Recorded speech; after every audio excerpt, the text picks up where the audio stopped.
Today we're talking about front matter and back matter in relation to compile in Scrivener 3 for Windows. So, as I mentioned previously, many templates have a front matter folder, but back matter isn't defined.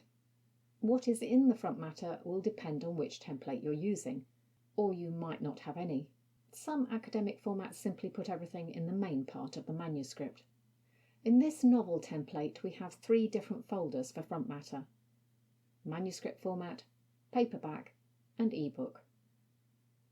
These formats use placeholders to bring information from elsewhere. See this video for where these come from and what they pull in. The manuscript format has a standard title page, which should give you all the information you want.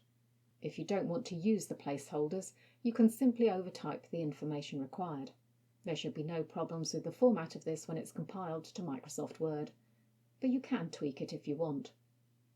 The paperback format has several pages that work in much the same way, but there are a couple of things you need to realise about these. Actually 3. That title page is unlikely to be perfect in your manuscript.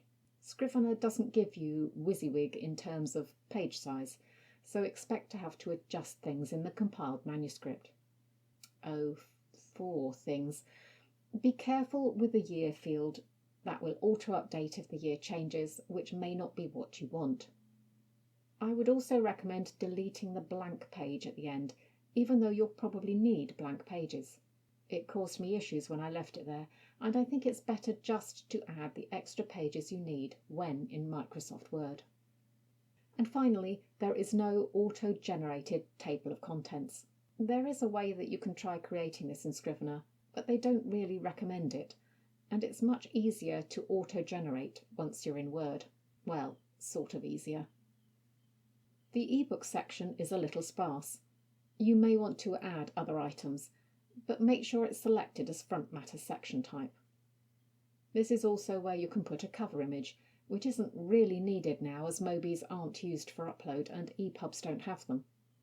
I would recommend you delete this completely from the template, because it's basically still selected if you don't, and if you forget to deselect it in compile, and that can cause issues.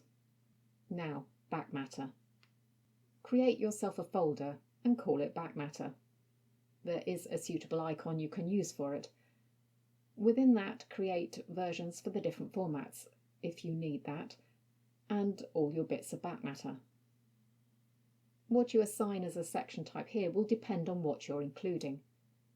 If it's just normal text items, use section or scene.